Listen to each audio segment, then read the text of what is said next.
Please trust me on दिस. वृंदा, मी जे काही बोललोय ना त्यातलं अवाक्षरही खोटं नाहीये. तेजस, माझं लग्न झालंय. मग हे सगळं कळल्यानंतर मी कुठे नाकारतोय? माझं माझ्या नवऱ्यावर खूप प्रेम आहे, त्यामुळे तुम्ही माझ्याशी असं बोलणं तुम्हाला शोभत नाही. गैरसमज झाला माझा. मग तुम्ही हे सगळं मला आधी का नाही सांगितलं? कसं सांगणार? सांग ना, कसं सांगणार? मुळात तो माझा गैरसमज होता हेच मला काल कळलं. आणि एक लक्षात घे, जर माझ्यासाठी तूच प्राची होतीस तर तू मला प्राची वाटतेस हे मी तुला कसं सांगणार?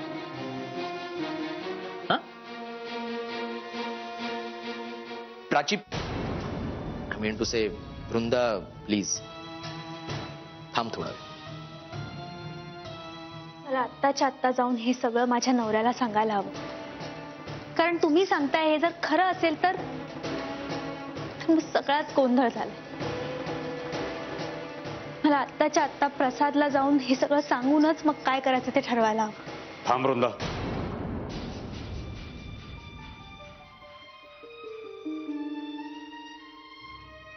हे बघ वृंदा, मी तुला माझी मुलगी मानले, तेव्हा बाप या नात्यानं मी तुला सांगतोय, प्रसादला हे सगळं नको समज.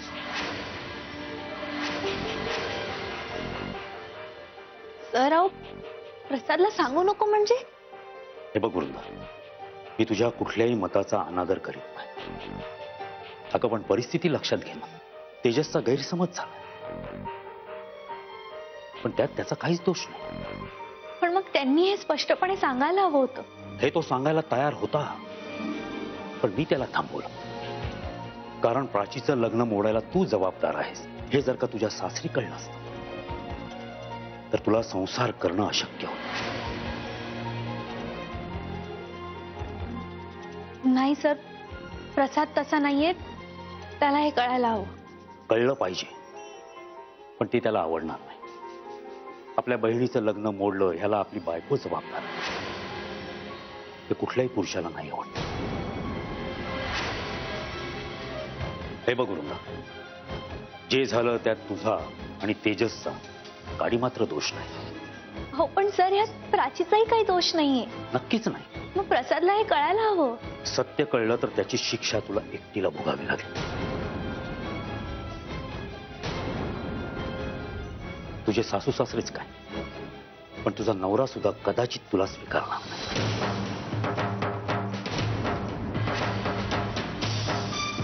तुझ्यावर ब्लेम केला जाईल, तुझ्यावर ठपका ठेवला जाईल. वृंदा, कदाचित तुझ्या चारित्र्यावर सुद्धा संशय घेतला जाईल.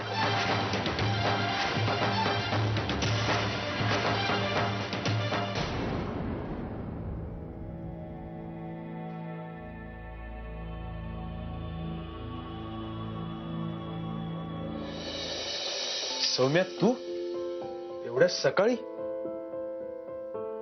प्रसाद, आय एम सॉरी, मी एवढ्या सकाळी आले. मी पूर्ण दिवस थांबू शकते का इकडे?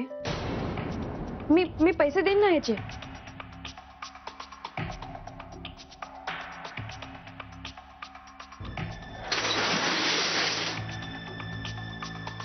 Soumya, I am sorry. हे बघ, मला माहिती आहे की तुझ्याकडे खूप जास्ती पैसे आहेत आणि ते पैसे देऊन तू कुठेही जाऊन बसू शकतेस. आणि तसंही या शहरामध्ये भरपूर AC मॉल्स आहेत, त्यामुळे तू तिकडच जा. प्रसाद, तुला राग आला का? सतत पैशांची भाषा बोलल्यावरती कोणालाही रागच येईल सौम्या. आणि तुझं इथे हॉटेलवर रोज रोज येणं बरोबर नाही दिसत. कसं आहे ना सौम्या, मला माझं हॉटेल चालवायचंय.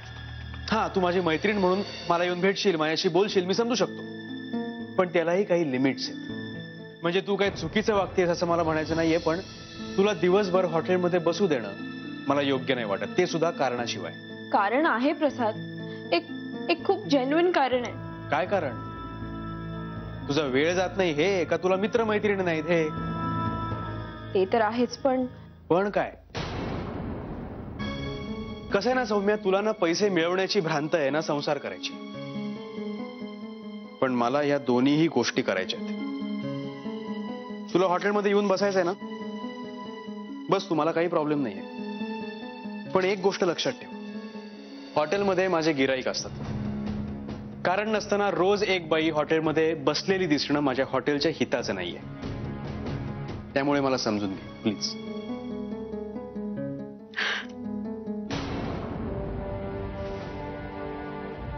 सौम्या, हे बघ सौम्या, मित्र अडचणीत मदत करतात असं ऐकलं होतं मी.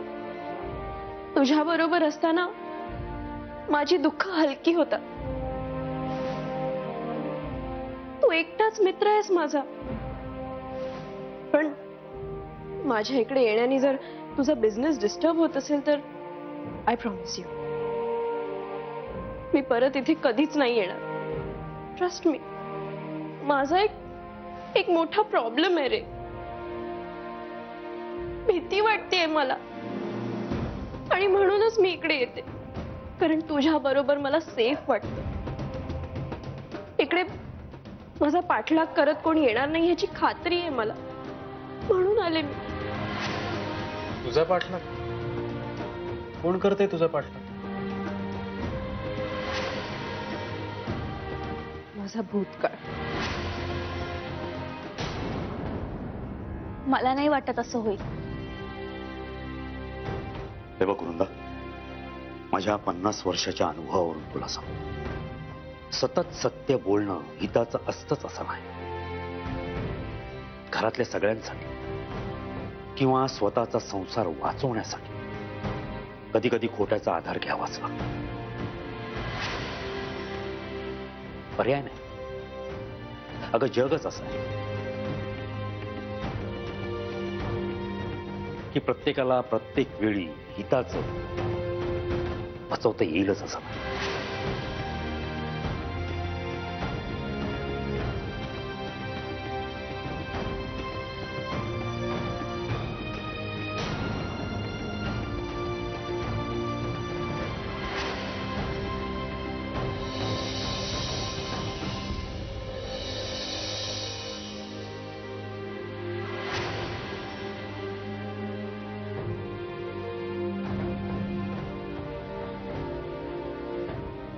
मग सर मी काय करू आता?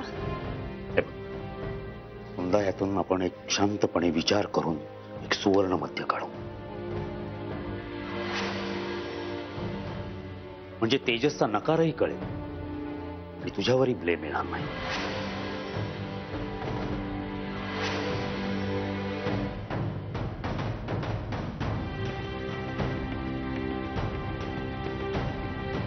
नाही सर, मी प्रसादची खोटं नाही बोलू शकत. प्रसादची काय, मी घरात कोणाशीच खोटं नाही बोलू शकत. हे एक खोटं लपवण्यासाठी पुन्हा 10 वेळा खोटं बोलावं लागतं. मग त्यापेक्षा एकदाच खरं बोलणं बरं नाहीये का? आणि सर, जो काही गैरसमज झालाय त्यात माझा काहीही दोष नाहीये हे समजण्यात का समजूतदार प्रसाद नक्कीच.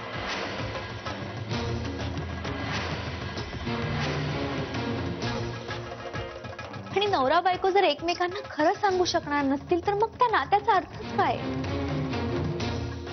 नाही सर, काहीही झालं तरी मी प्रसादला सगळं काही खरं खरं सांगणार.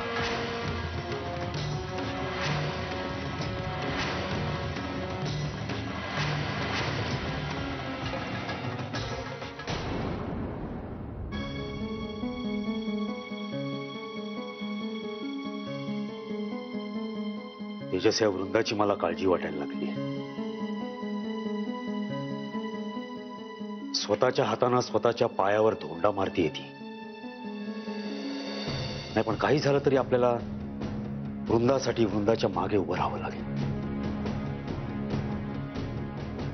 आज ही आपल्या घरी नसती आली ना तर खूप बरं झालं असतं. म्हणजे हिच्यातली फायर बघितल्यानंतर मी स्वतःला किती कंट्रोल करू शकेन मला नाही माहित. She is amazing. So emotionally controlled, composed, clear. गेली अनेक वर्ष मी अशाच मुलीच्या शोधात होतो.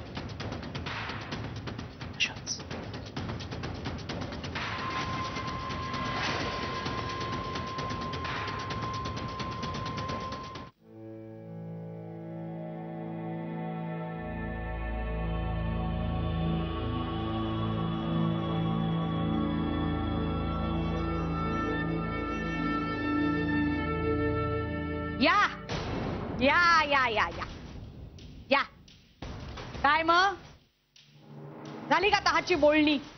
काय देऊन आलात तहात? लग्न मोडून आलात का जोडून आलात?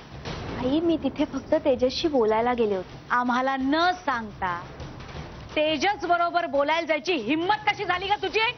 आई हे बघा मी आधी मी बोलते ना ते ऐक, मग तू बोल. काय झालं तिकडे? काही नाही. पक्याने धमकी बिमकी काही दिलेली नाही ना? नाही नाही. चला नशीब.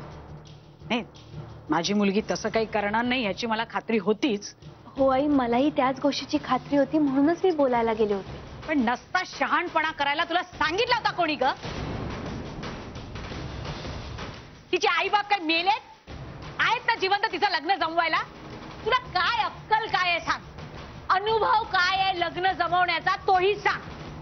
आई प्राचीशी तो जे वागला ते मला अजिबात आवडलं नाही आणि म्हणून मी त्याला जाब विचारायला गेले होते. जाब? अगं त्याला जाब विचारायला जायला तो काय आपल्या बापाचा नोकर आहे का?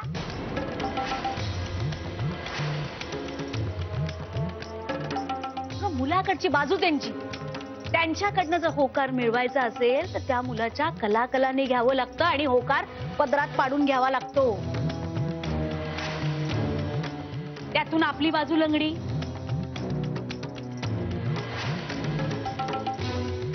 प्राचीने काय प्रताप करून ठेवले आहेत माहितीये ना? आणि या अशा मुलांना, एवढ्या शिकलेल्या चांगल्या मुलांना मुलींची काय कमी असते?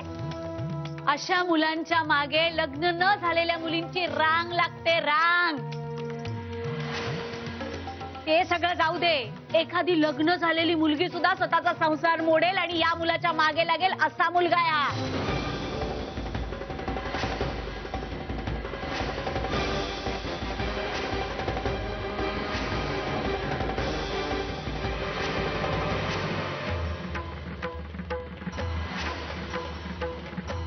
त्याला तू गेलीस मोठी जाब विचारायला.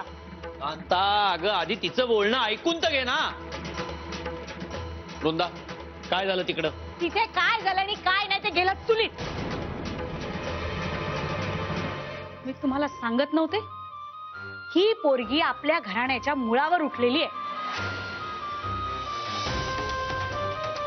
हिला प्राचीचं सुख बघवतच नाही.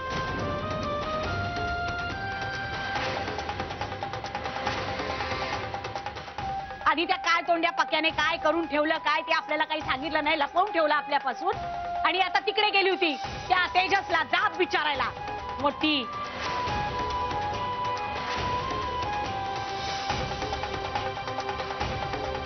हे बघ वृंदा, मला तुझ्या हेतूबद्दल अजिबात शंका नाही. मला फक्त एवढं सांग की तू तेजसकडे जाऊन प्राचीसाठी तेजसचा होकार मिळवलास की नाही? तसं असेल तर तुला सगळे गुन्हे माफ. सांग तेजस काय म्हटला?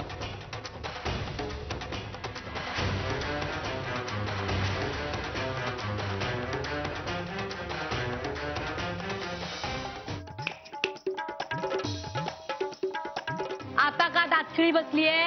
हा बोल ना. आम्हाला न सांगता तेजस बरोबर बोलायला जाण्यात तुझा काय हेतू होता? जर पक्याने काहीही केलेलं नाहीये तर मग तेजस आता वेळ का मागतोय?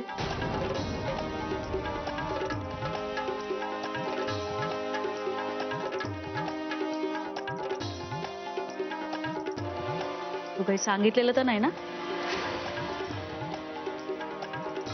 हा? आई अहो मी कशाला काही सांगेन? हे तुझं तुलाच माहित. तूच बोलायचीस त्याच्याशी, तूच भेटायचीस त्याला, मग तूच भडकावलं असशील ना त्याला प्राची विरुद्ध.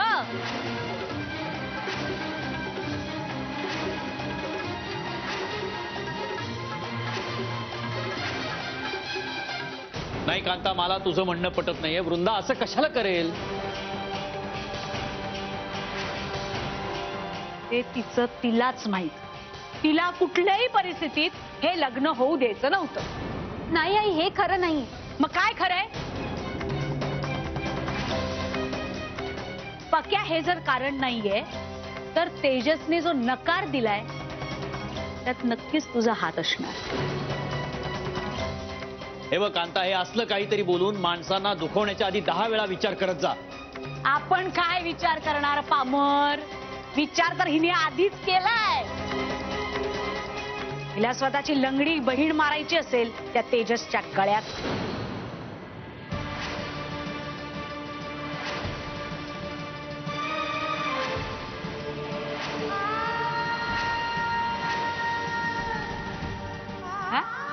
आई अहो काय काहीतरी बोलताय. तेजस आणि प्राचीचं जर लग्न झालं नाही ना तर त्याला सर्वस्वी तूच जबाबदार असणार आहेस. त्यामुळे हे जर लग्न झालं नाही तर वृंदाला शिक्षा म्हणून या घरातूनच नाही तर प्रसादच्या आयुष्यातून सुद्धा हाकलून द्या.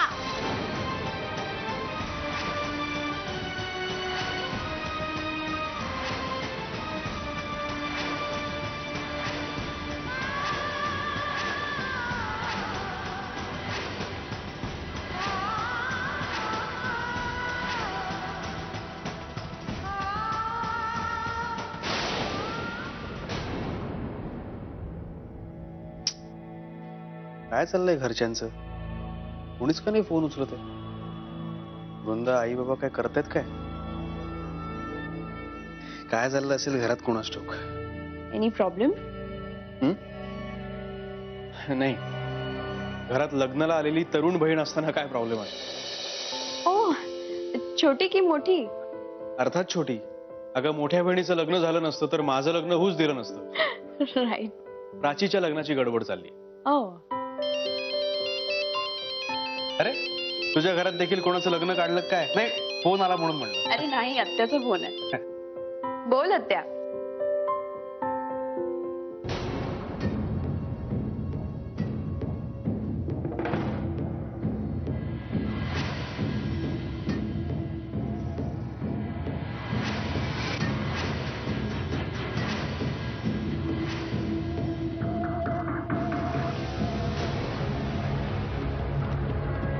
काय झालं